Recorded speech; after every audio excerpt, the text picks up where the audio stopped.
Hello students, आप सभी का स्वागत है एक बार फिर से आपके अपने इस YouTube channel star study centre में। आज की इस क्लास में हम लोग देखेंगे कवक पर आधारित महत्वपूर्ण प्रश्न। तो चलिए स्टार्ट करते हैं। सबसे पहला प्रश्न आप सभी के स्क्रीन पर है। पूछा है म्यूकर है एक परजीवी कवक, मृतोपजीवी कवक, विकल्पी मृतोपजीवी कवक या फिर इनमें से कोई नहीं। तो इस प्रश्न का जो राइट आंसर होगा आप सभी का ऑप्शन नंबर बी करेक्ट हो जाएगा। म्यूकर क्या है? एक मृतोपजीवी कवक है। अगला प्रश्न है, प्रश्न संख्या 2 है। म्यूकर की माइसीलियम होती है एक केंद्रकीय व पट्टयुक्त, दो केंद्रकीय व पट्टयुक्त, सिनोसिटिक माइसीलियम होती है या फिर उपर्युक्त में से कोई नहीं।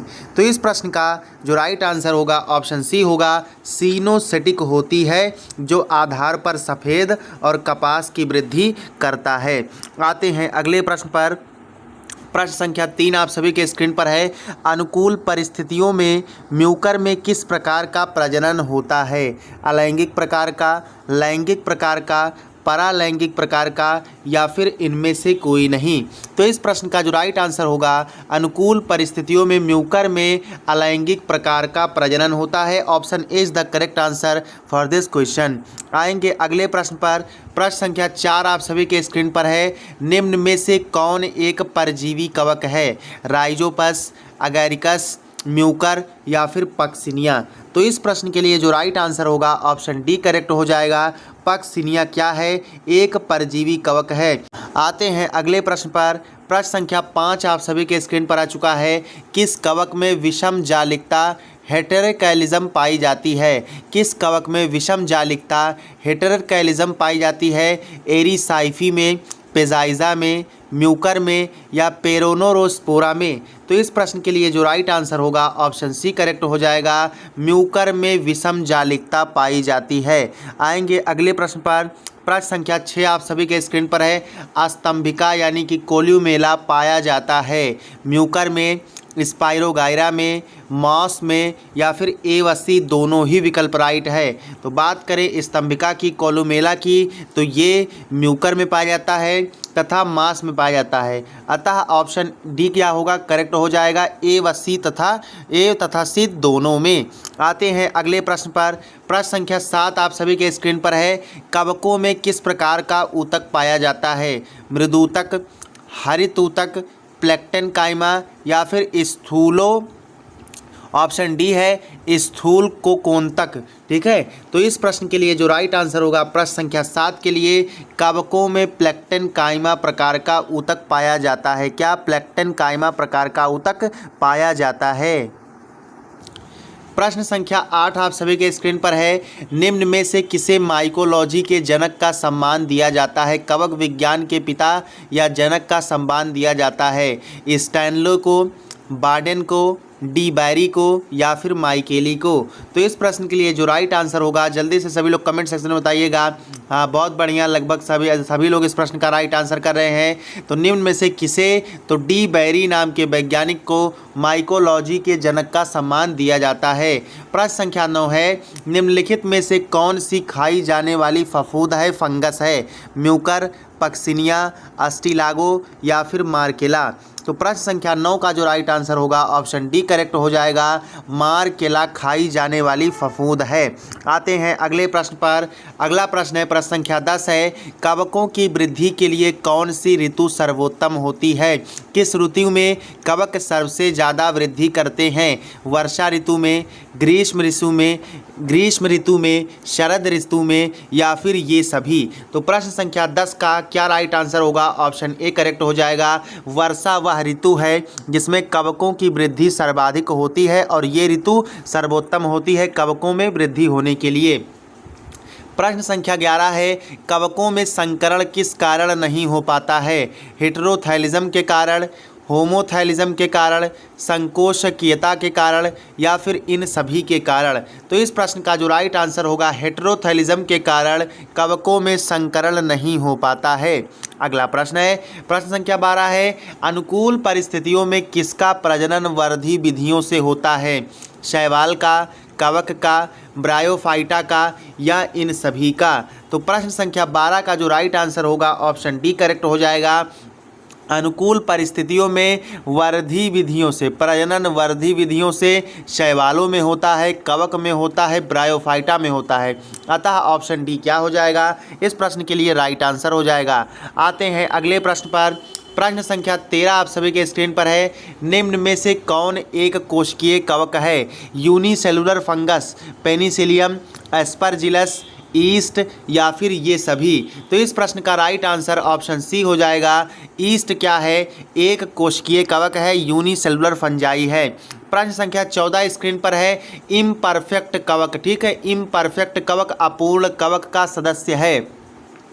फ्यूजेरियम, अल्टरनेरिया, कोलिटोट्राइकम या फिर ये सभी? तो प्रश्न संख्या 14 का जो राइट आंसर होगा, बात करेंगे इम्परफेक्ट फंजाई की। तो इम्परफेक्ट का मतलब क्या हुआ कि लैक ऑफ सेक्स, यौन प्रजनन की कमी। तो जिन कवकों में यौन प्रजनन की कमी होती है उन कवकों को क्या कह देते हैं? इम्परफेक्ट फंजाई कह देते हैं, अपूर्ण कवक कह देते हैं। इनमें फ्यूजेरियम भी आता है, अल्टरनेरिया भी आता है, कोलिटोट्राइकम भी आता है। अतः ऑप्शन डी क्या हो जाएगा, करेक्ट हो जाएगा। तो प्रश्न संख्या 15 के लिए, तो प्रश्न संख्या 14 के लिए क्या होगा right answer? Option D correct हो जाएगा, क्योंकि फ्यूजेरियम, अल्टरनेरिया, कोलिटोट्राइकम ये सभी क्या हैं? इम्परफेक्ट फंजाई हैं, अपूर्ण कवक हैं। अगला प्रश्न आप सभी के स्क्रीन पर देखिएगा। प्रश्न संख्या 15 है।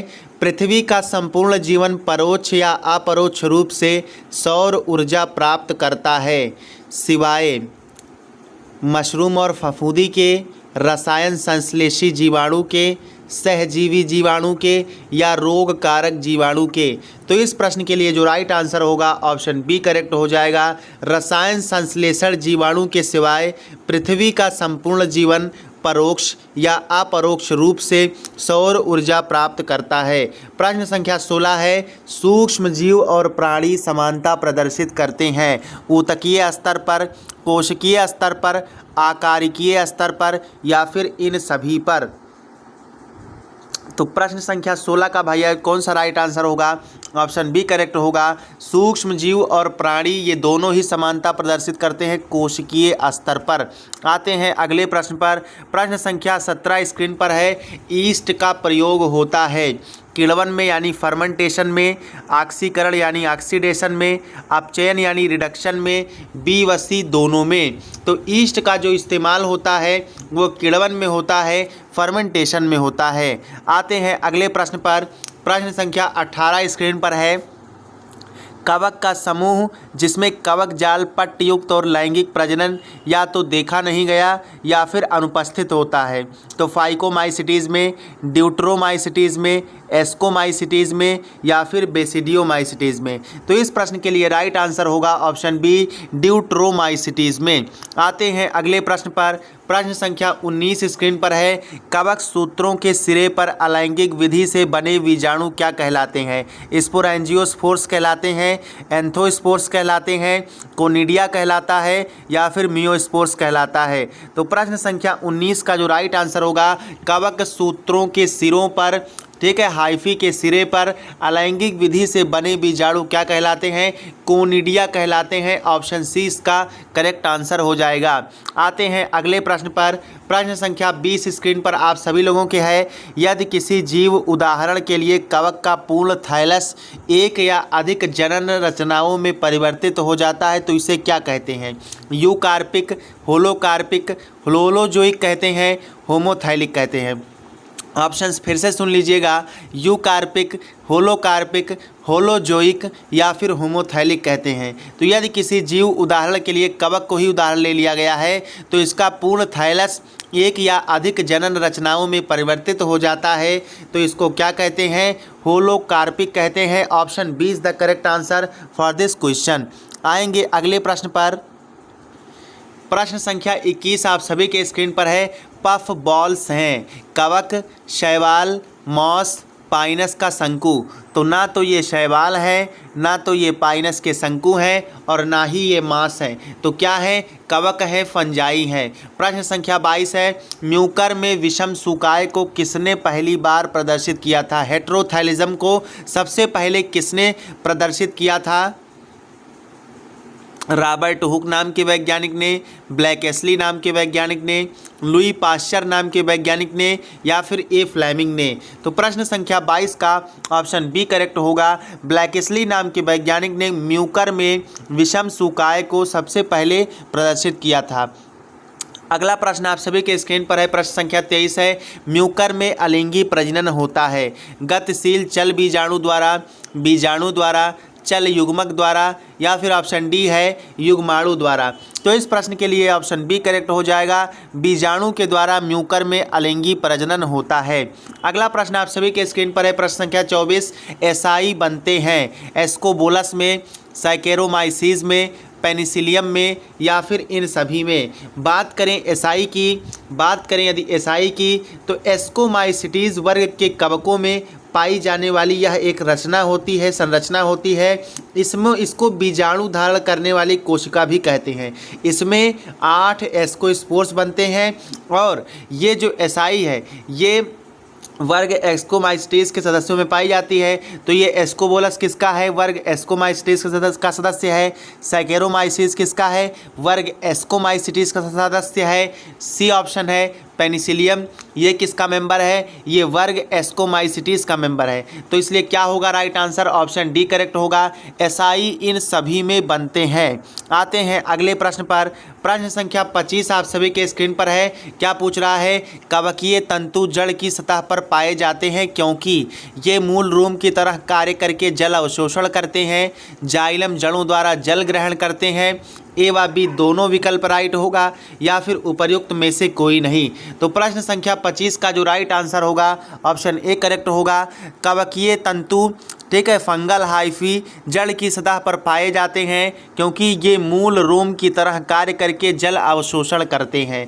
अगला प्रश्न है 26 नंबर का क्वेश्चन है, इनमें से कौन सा जीवन चक्र म्यूकर में पाया जाता है? अगुणित, द्विगुणित, समरूपी या फिर विषम रूपी? तो इस प्रश्न का जो राइट आंसर होगा म्यूकर में जो जीवन चक्र पाया जाता है, म्यूकर क्या है आप सभी लोग जानते हैं, एक फंजाई है, तो इसमें अगुणित जीवन चक्र पाया जाता है। प्रिय विद्यार्थियों, आज का क्लास यहीं तक। कैसा लगा क्लास कमेंट सेक्शन में ज़रूर बताइएगा। साथ ही जो लोग चैनल पर नए हैं वो चैनल को सब्सक्राइब करके बेल आइकन को ऑल पर ज़रूर प्रेस कर देंगे। मिलते हैं नेक्स्ट क्लास में। जय हिंद।